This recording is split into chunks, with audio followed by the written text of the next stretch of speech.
নাহমাদুহু ওয়া নুসাল্লি আলা রাসূলিহিল কারীম আম্মা বা'দ ফাআউযু বিল্লাহি মিনাশ শাইতানির রাজীম বিসমিল্লাহির রহমানির রহিম। মানুষের প্রত্যেক জীবনে নেকির কোনো বিকল্প নেই। আসলে দুনিয়ার জিন্দেগি ক্ষণস্থায়ী এক জিন্দেগি, আখিরাতের জিন্দেগি চিরস্থায়ী জিন্দেগি।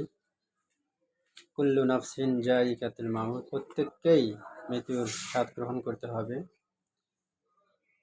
আগের জামানার মানুষগুলো অনেক দিন দুনিয়াতে বেঁচেছে, রাজত্ব করেছে, কিন্তু উম্মতে মুহাম্মাদীর আয়ুষ্কাল খুবই সংক্ষিপ্ত।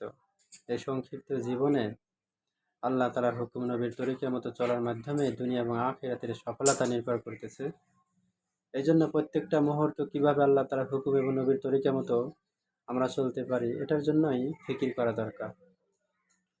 চলুন তাহলে এই সংক্ষিপ্ত সময়ে আমলের দ্বারা আমরা এই সময়গুলোকে দামি করে নেই। সুতরাং আজ জানবো কোন সময় প্রতি কদমে 1 বছর নফল নামাজ ও রোজার নেকি পাওয়া যায়।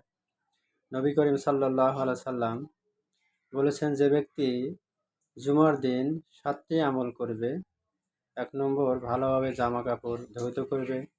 দ্বিতীয়ত, উত্তমরূপে গোসল করবে, সবার আগে মসজিদে যাবে। চতুর্থ, পায়ে হেঁটে যাবে। পঞ্চম, ইমামের খুবই কাছাকাছি বসবে।